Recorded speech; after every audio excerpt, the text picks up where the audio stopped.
예, 사람은 두 가지 종류의 사람이 있는 것 같습니다. 첫 번째로 육신의 소욕을 따라 살아가는 사람.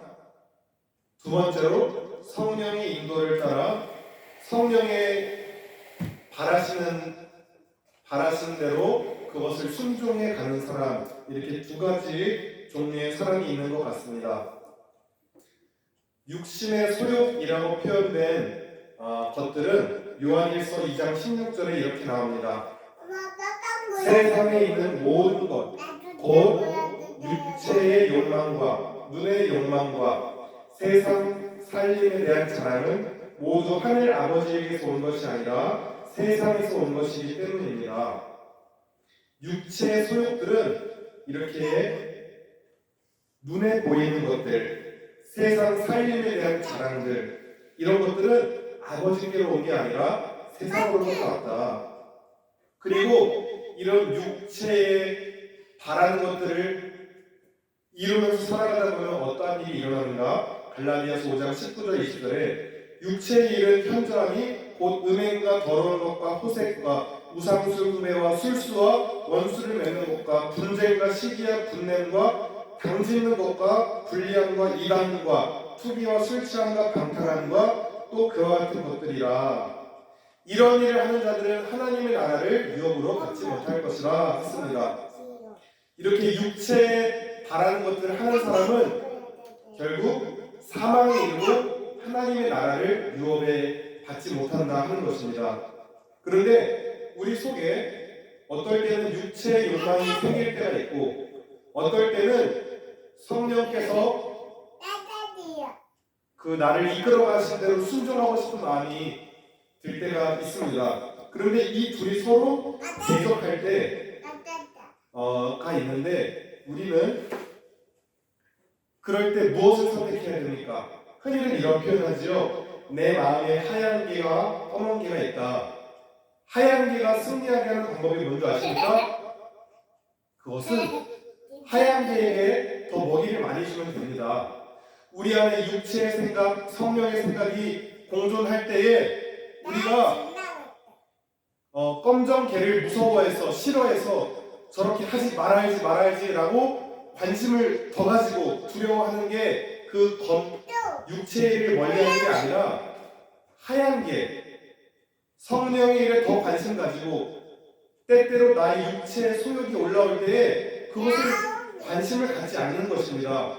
그것을 하지 말아야지라고 내가 의지적으로 해도 육체를 안 하는 것이 아니라 관심을 꺼버리고 이제 그런 욕구가 올라올 때마다 그런 생각이 들 수는 있지만 스쳐 지나가듯 지나쳐버리고 내가 다시금 하나님이 기뻐하신 뜻이 무엇일까 그것에 더 관심 가지고 마치 하얀 개에게 더 먹이를 주듯이 그렇게 하면은 성령의 소욕을 이루며 살 수 있다.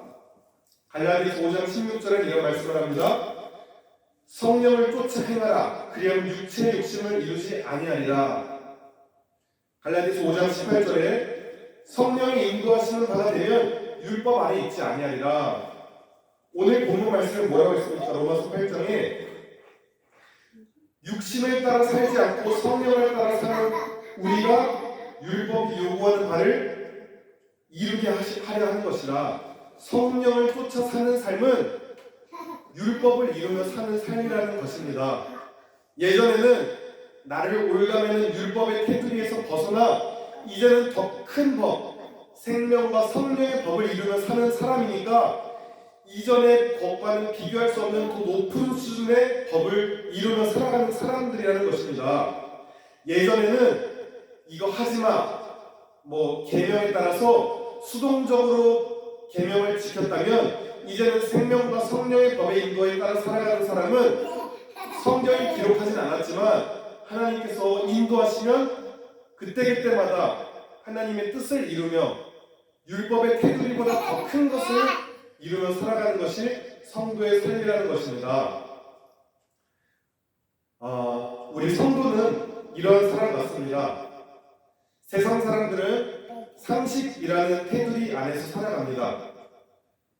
상식도 미치지 못하는 그리스도인들도 많지만 세상 사람들은 상식이 통하는 그 정도의 수준에 머뭅니다. 그러나 성도들은 상식에서 못 미치는 사람이 아니라 상식을 지키면서 거기에만 머무르는 것이 아니라 상식을 초월해서 때로는 생명과 성령의 법에 따라 내가 기꺼이 할 수 없는 것들도 나눔을 베풀며 섬기는 삶이 성도의 삶을 믿습니다.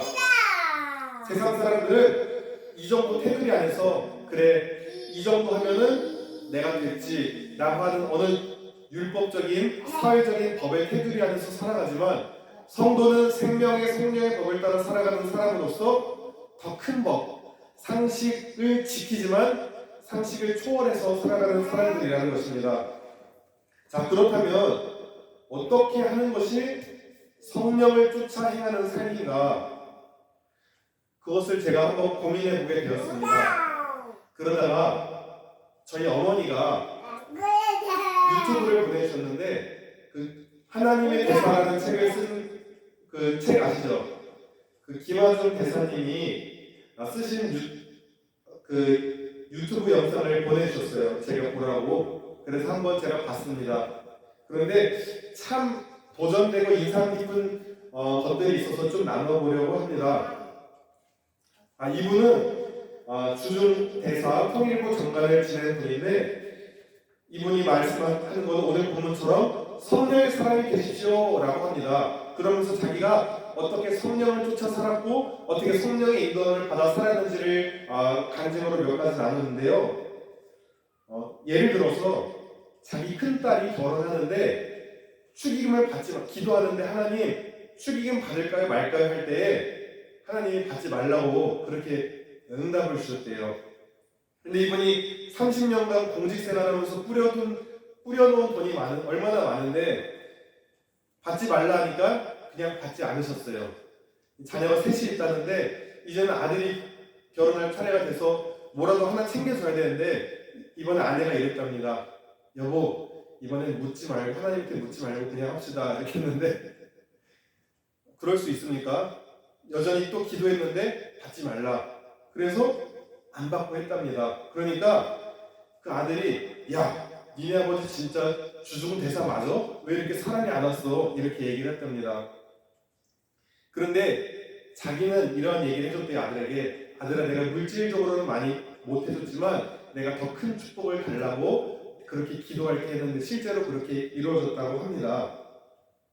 그리고 성령의 인도에 따라 살아갈 때 주중 대사로 재임할 때에 총리가 중국을 방문할 일이 있어서 총리가 주중 대사에게 중국 측에 통보하시오 이렇게 했어요. 그런데 기도해 보니까 하나님이 그 총리는 오지 못할 것이다 라고 응답을 했대요.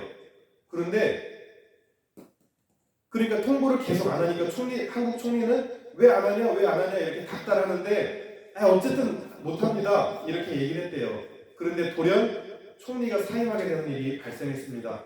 이러한 것들이 수두룩하고 장관도 오겠다고 했다가 기도해보니까 못 온다고 합니다. 그러다가 노무현 정부 때 갑자기 장관들 해외 출장을 막고 긴급 회의한 소집이 있어서 진짜 그곳의 대사들은 믿지 않는 사람들까지 어떻게 이런 일이 일어날 수 있는가 참 신기하고 놀랍다고 합니다. 그런데 우리가 순간순간마다 하나님이 이렇게 물어보면 여쭤보면 응답을 주십니다. 이것이 저는 성령을 쫓아 행하는 사람의 일부분이 아닌가 생각을 합니다. 구약시대에 다윗과 모세, 신약시대에 바울과 여러 사람들이 사역을 할 때 성령의 개입이 있었고 그 음성에 순종하면서 사역을 했습니다. 지금 현대를 살아가는 우리도 김하중 대사의 모습처럼 성령의 인도에 따라 주님 앞에 묻고 여쭙고 그렇게 응답을 받으며 살아가는 삶이 성령을 따라 살아가는 삶인 줄 그렇게 믿고 도전이 됩니다. 내 육체에 원하는 뜻대로 아들이 결혼하는데 많은 걸 주고 싶죠. 얼마나 축의금 많이 뿌려놨는데 받고 싶은데 눈 딱 감고 하나님한테 묻지 않고 내 뜻대로 해버리면 되는데 하나님한테 자꾸 묻고 여쭙는 것이 쉬운 일은 아닙니다. 겉보기에는 편해 보일지 모릅니다. 그러나 그렇게 하나님한테 묻지 않고 내 육체에 원하는 대로 살아가는 삶을 살다 보면 당시에는 그 삶이 좋아 보일지 모르나 하나님이 그 삶을 책임지시지 않고 하나님께 묻지 않고 한 결정들은 하나님이 기뻐하지 않고 보증하지 않는다는 것입니다. 그리고 우리가 하나님께 묻고 성령의 인도를 따라 살아가야 되는 것은 우리의 삶의 주인이 우리 자신이 아니기 때문입니다. 우리는 이 땅 가운데 잠시 우리의 육신도 그렇고 우리의 가정과 일터와 교회 여러 영역들에서 우리가 잠시 주님의 청지기로서 그 영역들을 맡겨주신 것이지 그것이 우리의 것이 아닙니다. 그러니까 종은 주인의 뜻대로 살아가는 게 종 아닙니까? 오늘 우리 주인이 무엇을 원하시는지 묻고 그 음성에 순종하며 살아가는 게 너무 당연하다는 것입니다. 그렇게 하나님의 뜻을 쫓으며 묻는 사람의 인생, 즉 그리스도의 영, 성령의 인도를 받아 살아가는 삶은요, 오늘 본문 6절에 생명과 평안이 존재한다고 말합니다. 이 생명과 평안은 세상이 줄 수 있는 생명과 평안의 수준과 다릅니다. 영원한 생명과 상황과 관계없는 평안이 우리에게 존재하는 것입니다. 저는 하나님께 여쭙는 것에서 세 가지로 또 살펴보게 되었습니다. 첫째로 우리가 매일 PT를 하거나 매일 정해진 말씀 분량을 읽으면서 말씀으로 하나님의 뜻을 묻고 기도해야 합니다. 성경 말씀에 비춰볼 때 내가 하는 이 작은 행동들, 결정들이 하나님이 기뻐하시는 결정인가? 예수님이라면 어떻게 하셨을까라고 묻는 것이 하나의 기준이 되어야 된다라는 것입니다. 둘째는 말씀을 붙들고 하나님께 기도하면서 성령의 음성에 귀 기울여야 한다는 것입니다. 요한복음 10장 27절에 내 양은 내 음성을 들으며 나는 그들을 알며 그들은 나를 따르느니라. 오늘 제가 김한준 대사를 언급했지만 그리스도의 사랑, 그리스도를 나의 목자로 모시고 살아가는 인생에는 반드시 하나님의 음성을 들을 수 있는 귀가 있다는 것입니다. 양은 반드시 목자의 음성을 알고 따라가게 되어 있습니다. 우리가 주님 뜻대로 살고자 몸부림치면서 무엇이 하나님의 뜻인지 물으며 기도할 때에 하나님은 반드시 성경 말씀이나 상황이나 사람을 통해서 또한 내면에 어떠한 마음을 주시는가 여러 방법을 통해서 하나님은 말씀한다는 것입니다. 그렇게 주님께 물어야 됩니다. 세 번째로는 믿음의 공동체에 물으며 살아가는 삶이 필요하다는 것입니다.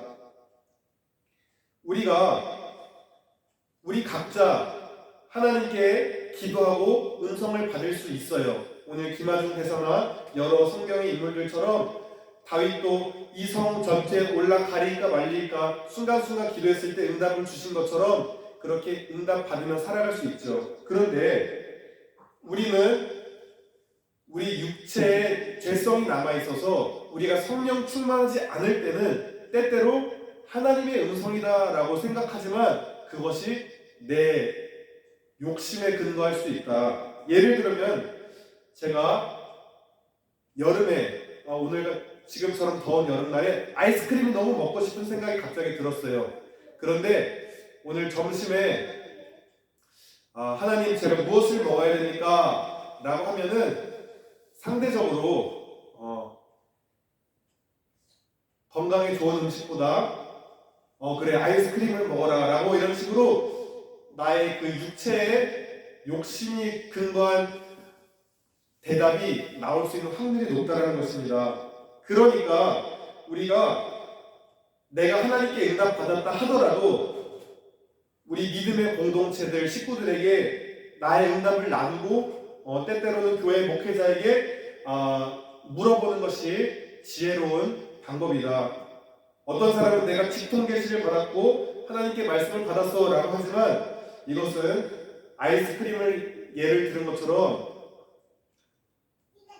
정답일 때도 있지만은 항상 그렇지 않을 수 있기 때문에 위험하다라는 것입니다. 고린도전서 14장 29절에 예언하는 자는 둘이나 셋이나 말하고 다른 이들은 분별할 것이요. 하나님의 음성을 받아서 내가 분별하는 것이 필요하다. 내가 받은 음성이, 내가 받은 응답이 확실한가? 그것은 그 사람이 못나서 부족해서가 아니라 믿음의 공동체에서 한 성령 안에서 내가 받은 게 맞다면 성령은 하나이기 때문에 다른 이들도 정말 그들이 믿음의 사람이라면 동일한 마음을 주실 것이기 때문입니다. 그래서 그렇게 확증을 가지고 주님 앞에 묻는 것이 중요하다는 것입니다. 오늘 본문을 살펴보면서 중요한 것은 내가 하나님께 묻지 않고 육체의 소욕을 이루면서 편하게 살아갈 것인가 아니면 성령을 쫓아 살아가는 삶을 살 것인가, 이 두 가지 갈림길을 놓고 우리에게 선택을 하라고 제시를 합니다. 그런데 반드시 그 두 가지 삶의 결과에는 육체의 욕심을 따라 살아가는 삶에는 사망과 그 끝에는 생명이 없는데 성령의 소욕을 따라 살아가는 삶에는 생명과 평안이 있다는 것입니다. 그리고 이 성령의 인도를 따라 살아가는 사람들은 그전에 육체의 율법을 이룰 뿐만 아니라 더 높은 차원의 율법, 생명과 성령의 법, 성경에 기록되어 있지는 않지만 하나님께서 요구하시는 더 큰 요구들을 이루며 살아가는 삶이 가능해지는 것이 이 성령을 쫓아 살아가는 사람의 삶인 줄 믿습니다.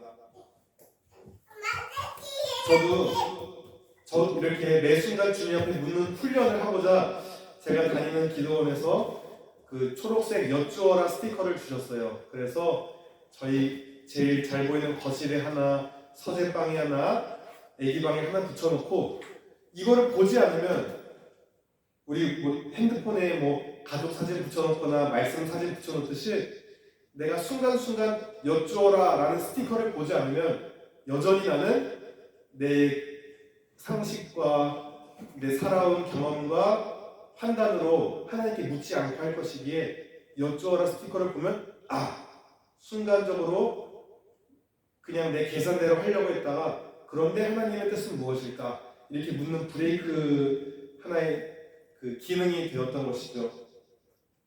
저도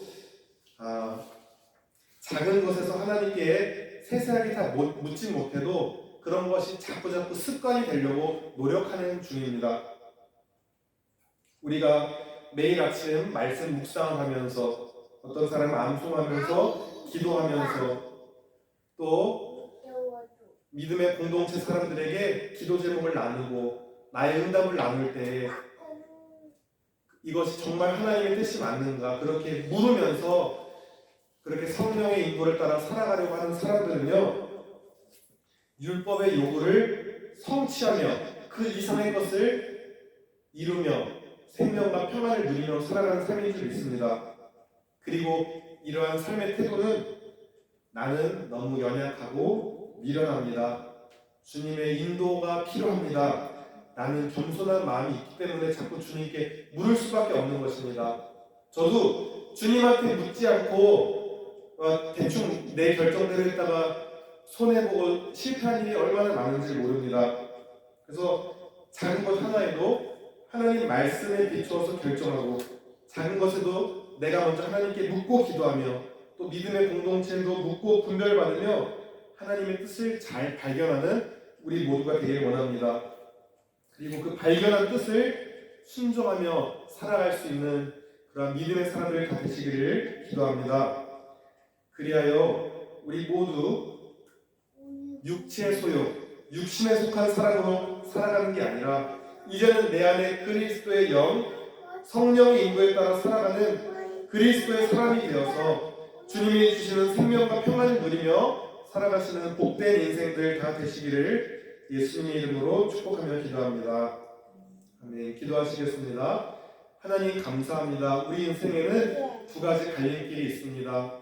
내 육체에 원하는, 자아에 원하는 것을 살아가며 살 것인가, 그리스도의 영의 인도에 따라 인도함을 받을 것인가. 하나님, 영과 진리로 우리가 말씀과 기도로 또 매 순간 주님 앞에 나아가지 않으면 여전히 우리는 주님 앞에 기뻐하지 않는 선택을 할 때가 있음을 압니다. 하나님, 우리가 깨어서 작은 것에도 주님께 묻고 성령을 쫓아 행하며 그러한 삶을 살아갈 때에 하나님, 율법의 요구는 성취할 뿐만 아니라 하나님 그리스도의 장성한 분량에 이르는 그러한 요구까지도 우리가 이뤄내는 삶, 섬기며 또 나눠주며 희생하며 봉사하며 복음을 전하며 그렇게 주님의 도구로서 온전히 쓰임받는 삶을 살 수 있을 줄 믿습니다.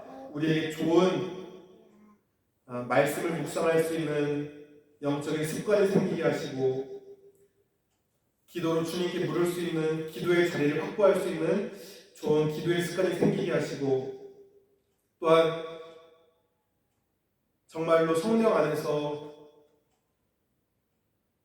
영적인 가족이 되어서 진실하게 서로를 위해서 권면하고 중보할 수 있는 좋은 믿음의 공동체를 붙여주셔서 우리가 작은 결정을 하더라도 믿음의 공동체 안에서 더 바르고 온전하고 하나님 기뻐하시는 선택들을 할 수 있는 믿음의 공동체도 허락하여 주시기를 기도합니다. 그래서 주님이 주시는 생명과 평안을 누리며 그렇게 복된 인생을 살아가는 우리 모두 될 수 있도록 인도하여 주시옵소서. 감사드리며 우리 주 예수 그리스도 이름으로 기도드렸습니다. 아멘.